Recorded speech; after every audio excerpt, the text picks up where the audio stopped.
भूख से बिलबिला रहा पाकिस्तान। उतर गई सारी हेकड़ी। भारत के आगे फैलाया कटोरा। कहते हैं कि लड़ाई बराबर वालों से की जाती है। शेर का सामना कभी कुत्ते नहीं किया करते, और अगर कोई ऐसा करता है तो उसका अंजाम दुनिया जानती है। भारत के पड़ोसी मुल्क पाकिस्तान के हालात कुछ ऐसे ही हैं। जिसके यहाँ रोटियां भी बनती है तो उसके लिए आटा हिंदुस्तान के चक्के से पिसकर जाता है, लेकिन फिर भी वो हमारे देश को तोड़ने की सोचता है। इस मुल्क की आदत है कि जिस डाल पर बैठता है उसे ही काटने की बेवकूफ़ी करता है। पिछले 70 सालों से भारत के अभिन्न अंग कश्मीर पर आतंकवाद की खेती कर रहा ये देश। पाकिस्तानी एजेंडे को सपोर्ट करने वाली धारा 370 के हटने के बाद पाकिस्तान ने ऐसे गीदड़ भभकी दी जिसे सुनकर कोई भी हंसे बिना नहीं रह सकता।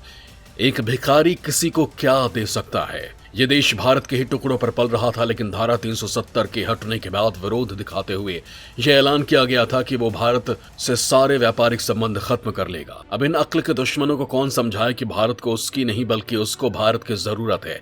प्रधानमंत्री मोदी द्वारा दुनिया भर में इस मुल्क को अलग थलग किए जाने के बाद अब इसके हालात ऐसे हो गए हैं कि इसे अब कोई भी भीख नहीं दे रहा है। ये मुल्क भूख से बिलबिला रहा है। अब इससे ये समझ में आ गया है कि भारत से व्यापार बंद करके इसने कैसे अपने ही पेट पर लात मारी है, क्योंकि भारत का सामान तो दुनिया के बाजार में हाथों हाथ बिक जाता है, लेकिन भिखारी पाकिस्तान से व्यापार कौन करेगा। वही दुनिया के देशों को ये डर भी है कि पाकिस्तान से ज्यादा नजदीकियां बढ़ाने पर कहीं भारत उनसे नाराज न हो जाए, इसलिए अब वो भारत के आगे गिड़गिड़ाने लगा है। लेकिन अब भारत नया भारत है जिसने दुश्मनों पर दया करना छोड़ दिया है। प्रधानमंत्री मोदी ने आतंकिस्तान को दुनिया में किया अलग थलग। पाकिस्तान हुआ दाने दाने को मोहताज। व्यापारिक संबंध बहाल करने की कर रहा अपील। इमरान खान के पीएम बनने के बाद फरवरी 2019 में पाकिस्तान समर्थित आतंकियों ने जम्मू कश्मीर के पुलवामा में आतंक की ऐसी घटना को अंजाम दिया जिससे पूरे देश की आत्मा को छलनी छलनी कर दिया। पुलवामा में जैश ए मोहम्मद के आतंकी हमले में हमारे 40 जवान शहीद हो गए थे। इस घटना से प्रधानमंत्री नरेंद्र मोदी के शांति प्रयासों को बड़ा झटका लगा था। मोदी ने सख्त नेतृत्व दिखाते हुए पुलवामा हमलों के 12 दिन के भीतर ही बदला ले लिया। भारत ने पाकिस्तान के बालाकोट में आतंकियों के ठिकानों पर सर्जिकल स्ट्राइक कर जैश के करीब 300 आतंकी मार गिराए थे।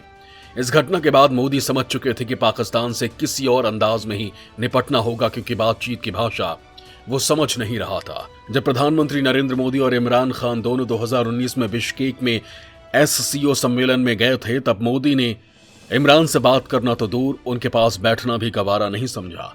जितनी भी तस्वीरें आईं उसमें उन्होंने पाकिस्तानी डेलीगेशन से कोसों दूरी बनाई रखी। साफ था कि भारत किसी भी मंच पर पाकिस्तान के साथ नहीं दिखना चाहता था। इसके बाद जो भी अंतर्राष्ट्रीय मंच मिला वहां पाकिस्तान के उकसाने के बावजूद भारत ने कोई प्रतिक्रिया नहीं दी। अगस्त 2019 को मोदी सरकार ने वो कर दिखाया जिसकी पाकिस्तान ने भी कभी कल्पना नहीं की थी। उन्होंने भारत की जनता से जो वादा किया था वो पूरा कर दिखाया। मोदी सरकार ने जम्मू कश्मीर से अनुच्छेद 370 हटाकर उसे केंद्र शासित प्रदेश बना दिया और फिर उसे 2 हिस्सों में बांट दिया, जम्मू कश्मीर और लद्दाख। पाकिस्तान को ये बात पसंद नहीं आई, लेकिन मोदी सरकार ने इसकी परवाह नहीं की। उन्होंने पाकिस्तान की किसी भी बात का जवाब नहीं दिया। इमरान अंतर्राष्ट्रीय समुदाय से चीख चीख कर भारत के इस कदम की आलोचना करते रहे, लेकिन उनकी बात पर किसी ने कोई ध्यान नहीं दिया। 2019 में संयुक्त राष्ट्र की जनरल असेंबली के भाषण में मोदी ने पाकिस्तान का नाम एक बार भी नहीं लिया, जबकि इमरान खान की हर बात में भारत का जिक्र था। दरअसल इमरान खान ने प्रधानमंत्री बनने के बाद भारत को इस्लामिक देशों के जरिए घेरने की कोशिश की, लेकिन मोदी सरकार ने पाकिस्तान के दोस्तों सऊदी अरब, संयुक्त अरब अमीरात, कुवैत, बहरीन, ओमान जैसे खाड़ी देशों को अपने पाले में कर लिया। भारत के अनुच्छेद 370 को खत्म करने के बाद वहीं भारतीय विदेश मंत्रालय के कूटनीतिक प्रयासों का असर ये रहा कि कई मुस्लिम देशों के नेता भारत के दौरे पर आए और प्रधानमंत्री नरेंद्र मोदी से मुलाकात की। यही नहीं, कश्मीर में भारत की उपस्थिति का विरोध कर रहे पाकिस्तान को तब और बड़ा झटका लगा जब इस्लामाबाद के दोस्त UAE ने कश्मीर में अरबों डॉलर के निवेश का ऐलान कर दिया। इन निवेश प्रस्तावों से पाकिस्तान के उस दावे की हवा निकल गई कि भारत कश्मीर में हिंसा कर रहा है और मानवाधिकारों को उल्लंघन कर रहा है। पाकिस्तान के हालात बेहद खराब हैं। अर्थव्यवस्था चौपट हो गई है। देशों में लोगों के पास खाने के पैसे भी नहीं बचे हैं। मीडिया रिपोर्ट्स बताती है कि लोगों के पास पैसे नहीं है और कीमतें लगातार बढ़ती जा रही हैं। एक अंडे की कीमत 30 रुपए, चीनी का दाम 104 रुपए, अदरक 1000 रुपए किलो। आवाम कैसे पेट भरेगी। बेहाल पाकिस्तान को फटेहाल पीएम शहबाज शरीफ की अध्यक्षता में मंगलवार को हुई कैबिनेट बैठक में नई दिल्ली में व्यापार मंत्री की नियुक्ति की गई है। भारत के साथ व्यापार दोबारा शुरू करने के लिए कमर जमान को नया व्यापार मंत्री नियुक्त किया गया है। अब सवाल यह है कि भारत इस गद्दार भिखारी से भला क्यों कोई संबंध रखेगा। पाकिस्तान को देखना भी पसंद नहीं करते पीएम मोदी। अंतर्राष्ट्रीय मंचों पर कुत्ते के बराबर भी नहीं दी तवज्जो। भारत के तलवे चाटने को बेचैन है पाकिस्तानी पीएम। जब प्रधानमंत्री नरेंद्र मोदी और इमरान खान दोनों 2019 में बिश्केक में एससीओ सम्मेलन में गए थे, तब पीएम मोदी ने इमरान से बात करना तो दूर, उनके पास बैठना भी गवारा नहीं समझा। जितनी भी तस्वीरें आईं उसमें पाकिस्तानी डेलीगेशन से वो कोसों दूर रहे। साफ था कि भारत किसी भी मंच पर पाकिस्तान के साथ नहीं दिखना चाहता। इसके बाद जो भी अंतर्राष्ट्रीय मंच मिला, वहां पाकिस्तान के उकसाने के बावजूद भारत ने कोई प्रतिक्रिया नहीं दी। इमरान खान मोदी से बात करने के लिए इतने बेकरार थे कि फरवरी में जब वो रूस गए तो वहां उन्होंने मोदी से डिबेट करने तक की इच्छा जता दी। यही नहीं, पिछले 2 महीनों में जब से विपक्ष ने उनके खिलाफ अविश्वास प्रस्ताव की बात की, तब से वो मोदी और भारत के कई बार गुणगान करते नजर आए। ये प्रधानमंत्री नरेंद्र मोदी की एक तरह की रणनीति ही है कि उन्होंने अपनी तारीफ का सीधे कोई जवाब नहीं दिया।